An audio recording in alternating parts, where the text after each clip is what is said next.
Hello दोस्तों, नमस्कार। स्वागत है आप लोगों का आर्यन एजुकेशन यूट्यूब चैनल में। आज मैं आप लोगों को विश्व के प्रमुख भौगोलिक उपनाम बताने जा रहा हूं, जो कि सभी ही परीक्षाओं के लिए महत्वपूर्ण है। तो अगर आप वीडियो को एंड तक देखेंगे, अगर आपको वीडियो पसंद आता है तो वीडियो को लाइक करेंगे और शेयर कीजिएगा। तो चलिए वीडियो स्टार्ट करते हैं। पहला क्वेश्चन देखते हैं। 7 पहाड़ियों का शहर किसे कहा जाता है? Option number A Rome, Italy, America या कनाडा। तो 7 पहाड़ियों का शहर कहा जाता है रोम को। ऑप्शन नंबर ए इसका राइट आंसर होगा। नेक्स्ट देखते हैं। पोप शहर किसे कहा जाता है? Option number A Italy, Rome, Paris या बीजिंग। तो जो पोप शहर है ये भी रोम को ही कहा जाता है। ऑप्शन नंबर बी सही है। और आप लोग कमेंट करके बताएंगे कि यूरोप का इटली किसे कहा जाता है, या यूरोप का भारत किसे कहा जाता है। ठीक है, तो मैं ही बता देता हूँ कि यूरोप का जो भारत है वो इटली को कहा जाता है। ठीक है, नेक्स्ट देखते हैं।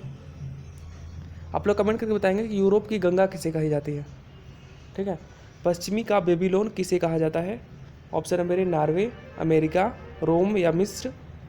तो पश्चिम का बेबीलोन जो है ये रोम को कहा जाता है। Option number C right answer होगा। पश्चिम का बेबीलोन रोम को कहा जाता है। नेक्स्ट देखते हैं। एंटलीज का मोती किसे कहा जाता है? जापान, ब्राज़ील, क्यूबा या भूटान।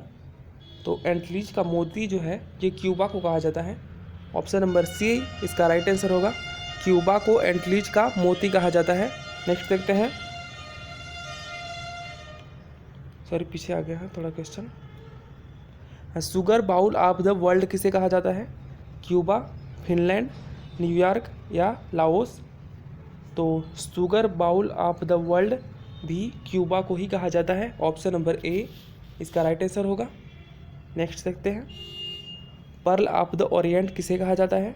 सिंगापुर, कर्नाटक, चीन या शिकागो। तो जो पर्ल ऑफ द ओरिएंट है ये सिंगापुर को कहा जाता है। ऑप्शन नंबर ए इसका राइट आंसर होगा। नेक्स्ट, क्वेकर सिटी किसे कहा जाता है? क्विटो, शिकागो, फिलाडेल्फिया या फिनलैंड। तो जो क्वेकर सिटी है ये फिलाडेल्फिया को कहा जाता है। ऑप्शन नंबर सी इसका राइट आंसर होगा। और ये जो ऑप्शन नंबर फिनलैंड है डी में, तो फिनलैंड में हम लोगों का देश में एक मोबाइल कंपनी चलता है जिसका नाम है नोकिया। नोकिया कंपनी जो है ये फिनलैंड का ही कंपनी है। ठीक है, नेक्स्ट देखते हैं। गार्डन सिटी किसे कहा जाता है? शिकागो, कोरिया, ऑस्ट्रेलिया या यूएसए यानी अमेरिका। तो जो गार्डन सिटी है ये कहा जाता है शिकागो को। ऑप्शन नंबर ए इसका राइट आंसर होगा। नेक्स्ट देखते हैं। चीन का शोक किस नदी को कहा जाता है? यांगत्से नदी, हुआंगहो, ओब या अमेजन। तो चीन का शोक जो है ये हुआंगहो नदी को कहा जाता है। ठीक है, ऑप्शन नंबर बी इसका राइट आंसर होगा। नेक्स्ट देखते हैं। निरंतर बहने वाली झरनों का शहर किसे कहा जाता है? ऑप्शन नंबर एक क्विटो, लाओस, चीन या ब्राज़ील। तो जो निरंतर बहने वाली झरनों का शहर कहा जाता है ये क्विटो कहा जाता है। ऑप्शन नंबर ए इसका राइट आंसर होगा।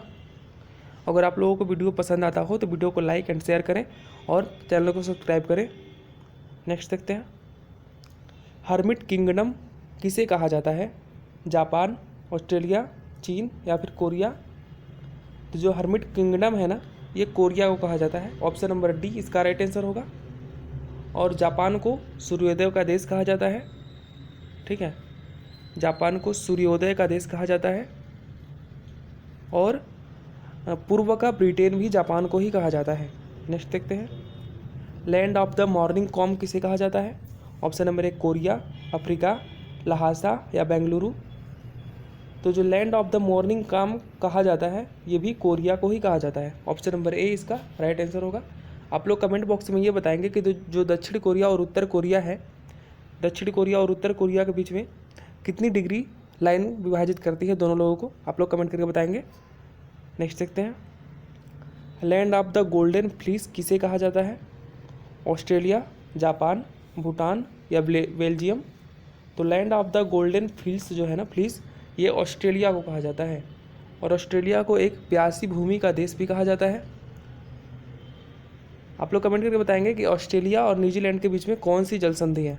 ठीक है, नेक्स्ट कर देखते हैं। लैंड ऑफ द कंगारू किसे कहा जाता है? कोरिया, फिनलैंड, लाओस या ऑस्ट्रेलिया? तो लैंड ऑफ द कंगारू जो कहा जाता है ये भी ऑस्ट्रेलिया को ही कहा जाता है।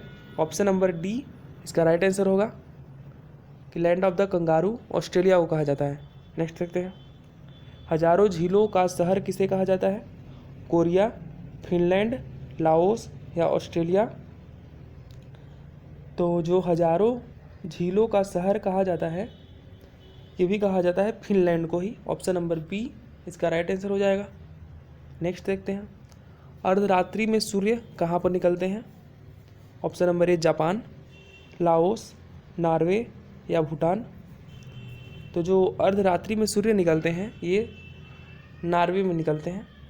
ठीक है, नेक्स्ट देखते हैं, होली लैंड किसे कहा जाता है? भारत, ऑस्ट्रेलिया, यरूशलेम या फिर कोरिया? तो जो होली लैंड है ये यरूशलेम को कहा जाता है जो कि इजराइल में है। ठीक है, और आजकल जो विवाद चल रहा है इजराइल में उसके बारे में हम लोग कमेंट करके बताएंगे। नेक्स्ट देखते हैं, ग्रेनाइट सिटी किसे कहा जाता है?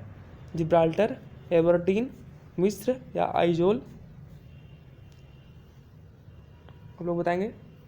तो जो ग्रेनाइट सिटी है ये एबरडीन को कहा जाता है। ठीक है, एबरडीन जो कि स्कॉटलैंड में है इसी को ही ग्रेनाइट सिटी कहा जाता है। नेक्स्ट देखते हैं, अमराल्ड द्वीप किसे कहा जाता है? वेनिस, रोम, आयरलैंड या स्कॉटलैंड? तो जो अमराल्ड द्वीप है ना ये आयरलैंड को कहा जाता है। ऑप्शन नंबर सी इसका राइट आंसर होगा।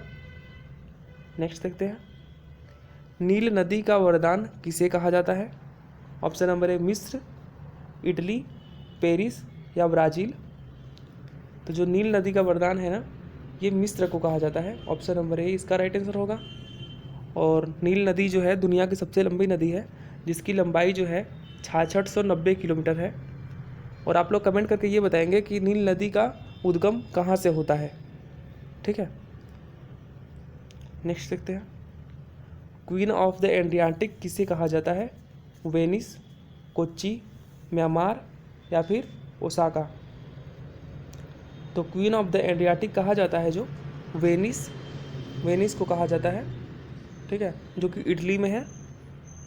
नेक्स्ट देखते हैं, अरब सागर की रानी या पूर्व का वेनिस किसे कहा जाता है? भूटान, मुंबई, कोच्चि या फिर जयपुर? तो अरब सागर की रानी जो है ये कोच्चि को कहा जाता है। ऑप्शन नंबर सी इसका राइट आंसर होगा। ठीक है, जयपुर को क्या चीज़ कहा जाता है आप लोग कमेंट करके बताएंगे। नेक्स्ट देखते हैं, play ground of the Europe किसे कहा जाता है? स्कॉटलैंड, स्विट्ज़रलैंड, बेल्जियम या जापान? तो play ground of the Europe जो है ये स्विट्ज़रलैंड को कहा जाता है। ऑप्शन नंबर बी इसका राइट आंसर होगा। नेक्स्ट देखते हैं, सूर्योदय का देश किसे कहा जाता है? जापान, श्रीलंका, चीन या इंडोनेशिया? तो सूर्योदय का जो देश है ये जापान का कहा जाता है क्योंकि जापान जो है ये सबसे पूर्व में पड़ता है इस तरफ। तो सबसे पहले सूर्य यहीं पे निकलते हैं इसलिए जापान को सूर्योदय का देश कहा जाता है। और जापान को सुकुमार फूलों का देश भी कहा जाता है। ठीक है, नेक्स्ट देखते हैं, land of the thunder wolf किसे कहा जाता है? नेपाल, श्रीलंका, भूटान या मालदीव? आप लोग बताएंगे। तो land of the thunder wolf जो है ये भूटान को कहा जाता है। ऑप्शन नंबर सी इसका राइट आंसर होगा। तो ये था दोस्तों आज आप लोगों के लिए आज का प्रश्न। अगर आप लोगों को वीडियो पसंद आया हो तो वीडियो को लाइक करेंगे और जितना हो सके शेयर करेंगे और प्लीज़ चैनल को सब्सक्राइब करेंगे। और आप लोग कमेंट करके बताएंगे कि नेक्स्ट वीडियो आप लोगों को किस टॉपिक पर चाहिए। जय हिंद, जय भारत।